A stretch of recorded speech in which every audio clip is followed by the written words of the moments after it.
Sa isla ng Romblon, may mga lugar na hindi pa gaanong pinupuntahan ng mga turista. Isa rito ang Cabanbanan Beach Resort.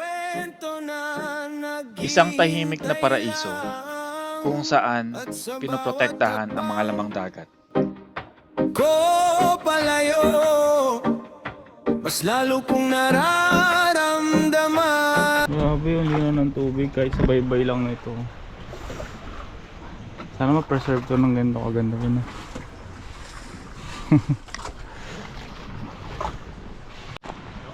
Hi doggy. Hi sir. Hi doggy. Tayo ngayon sa Cabanbanan Sanctuary. Itong part na to puro ano to, protected sanctuary. Doon tayo mag snorkel mamaya. Check natin yung makikita natin, pero papalipad muna tayo ng drone mula doon.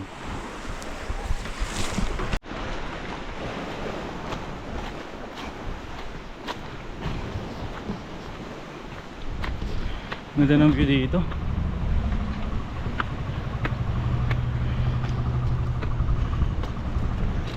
Ng mundong kay ganda, kay sarap tuklasin. Bawat sandali gusto kong angkinin.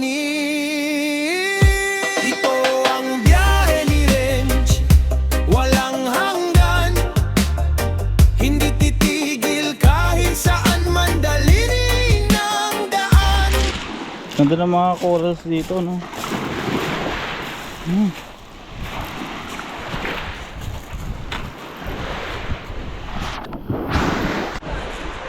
Ganda ng mga patuhan. Yung mga patay na corals ang ganda. Mag-dive naman tayo. Check natin yung mga corals dito. Another day, another dive!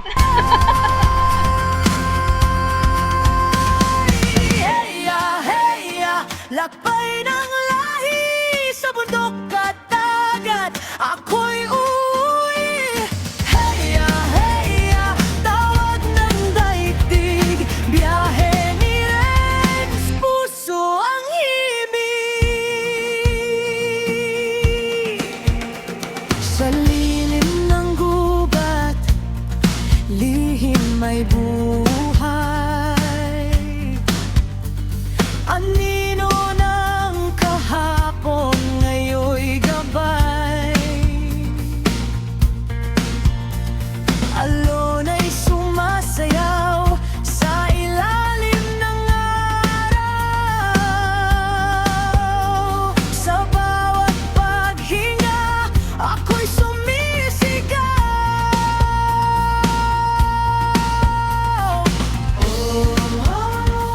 Lupang saksi, hangin ang awit, di mapipigil ang sigaw ng dibdib.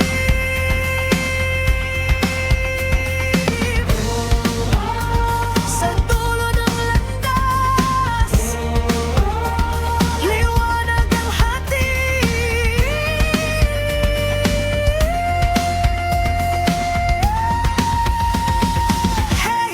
Heya, lakbay ng lahi sa bawat hagbang. Ako'y malaya. Mula Cabanbanan Beach, pwedeng magbangka papuntang Kayuing Beach kung saan magandang manood ng sunset.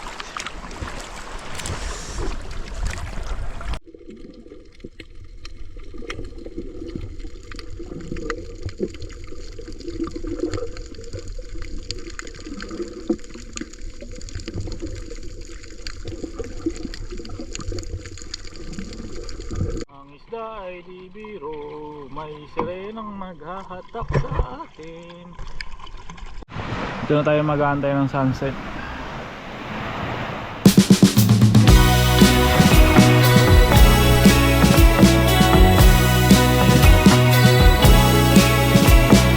You're gonna be it's over,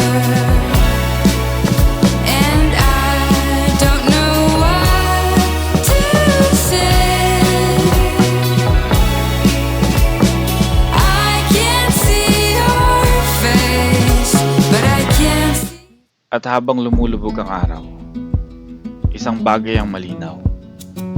Ang Romblon ay hindi lang isang destinasyon, kundi isang karanasang babalik-balikan. Na naghihintay lang. Ito ang biyahe